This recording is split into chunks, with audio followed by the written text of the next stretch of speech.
Դե ես առավոտը գետի մոտ էի, մի հատ մարդ տեսավ, եկավ ինձ ասեց քեզ ման են գալի ու տենց գնացի։ 14-ամյա Վահեին այսօր կեսօրից հետո գտան Գառնու սարերում։ 3 առավոտ էր տնից դուրս եկել ըստ հրաժեշտի գրության ճգնավոր դառնալու ծրագրով, բայց տղան այդ մասին հիմա չի խոսում։ Ուղղակի որոշեցի գնամ մի քիչ ման գամ, հետո էլի հետ գամ։ Ու որոշել էր, որ վաղը տուն կգնա, բայց կտան այսօր։ Մի եկեղեցու տարածքում է քնել գիշերը, ասում է գազանների չի հանդիպել, կայծակ էր միայն։ Գիշերը մնացել եմ,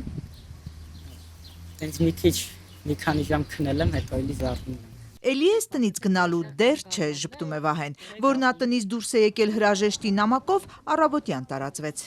Իր 9 էջանոց նամակների մեջ մենք գտանք մի հատված, որտեղ գրած էր ես կլինեմ Գառնու սարերում եւ կդիմավորեմ լուսաբացը։ Առավոտյան ես աշխատանքի էի գնում, ինքը շատ ուրախ էր։ Ինձ փաթաթվեց, պաչեց, հա, միշտ ես եմ իրան փաթաթվել, պաչել, բայց այդ օրը մի ուրիշ ձևով ինձ փաթաթվեց, պաչեց, գրկեց։ Ես էլ իրան գրկեցի,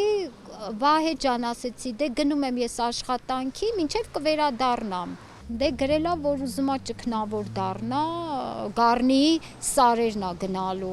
Վահեն շապիկ է հագնում ու խորան բարձրանում արդեն 2 տարի, դպիր է Նորքի Զանգվածի Սուրբ Սարգիս եկեղեցում։ Դե ինքը ինտերնետով բացում էր, սրբերի վարք էր կարդում, ուսումնասիրում, երևի այդ ազդեցության տակ է էլի, մենք իրան չենք ստիպել ընդհանրապես։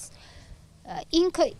իրանով է էլի այդ ամեն ինչը, ինքն է գնացել ուզել ծառայի եկեղեցում, մենք չենք ստիպել։ Առավոտից էին ոստիկանները գործի անցել հենց Վահեի նշած Գառնու սարերում, նաև Հայաստանի մյուս վանական համալիրների տարածքում էին փնտրում։ Առավոտյան ավտոբուսի վարորդի զանգը հաստատեց տղան Գառնու հատվածում է։ Առավոտյան զանգեց ավտոբուսի վարորդը, ասեց, որ ես այդ երեխային ես եմ բերել Գողթ, որը իջել է երկրորդ լցակայանի մոտ։ 266 համարի ավտոբուսով Նորքի Զանգվածից հասել է Գառնի, անցել մինչև Գողթ։ Բենզալցակայանի տեսախցիկի կադրերում տեսնում ենք ավտոբուսից իջել ու արդեն հոգնած քայլում է տղան, մի տեսակ հստակ ուղղությունը չպատկերացնելով։ Նրա ծնողները այս տարածքում սպասում էին Գառնու ձորից սպասված լուրի։ Այսօր պիտի գտնվի, այսօր։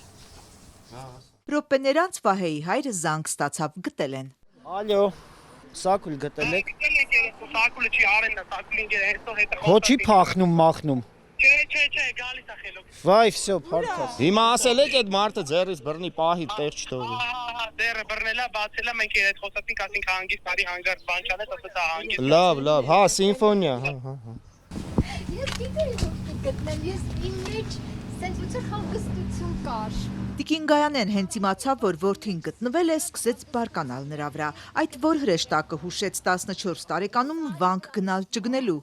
Ճգնավոր է դարձել։ Ծնողները մտածում են, որ տղան այնուամենայնիվ հասկացավ, որ այնքան էլ ճիշտ չէ այսպիսի արկածով ծնողներին տանջել ու ոտքի հանել հանրապետությունը փրկարարական խմբերով։ Ձեն չհանեցի, մի հատ իրան գրկեցի, ինքը հասկացավ ու աչքերիս մեջ չէր նայում։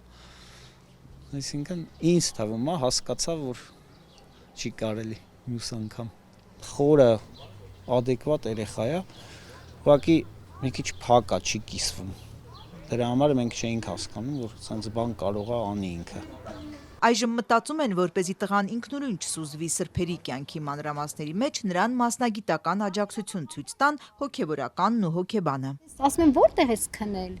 Ասում է, ես քարի վրա եմ քնել, բայց ոնց որ մի հատ դոշակի վրա փափուկ քնած լինեի։ Մայրիկին այնքան էլ դուր չի գալիս, որ Վահեին շատ է դուր եկել քարի վրա քնելը ու ոչինչ չուտելով կշտանալը։ Բայց տիկին Գայանեն ասում է, եթե տղան որոշի հոգևորական դառնալ, թող մեծանա, դառնա հոգևորական ու տեղը անպայման ասի։ Քեզ չեն կարգելու, դու ոնց ուզում ես, բայց որ չի ասում տեղյակ չի պահել ծնողները, սա դաժանություն էր։ Տղայի ուսապարկում դպիրի շապիկներ, որի վրա խոտեր կային, հասկացանք, որ դրանով է շրջել։ Պայուսակում մեկ էլ նոր կտակարաններ, մի սրբապատկեր ու հաց։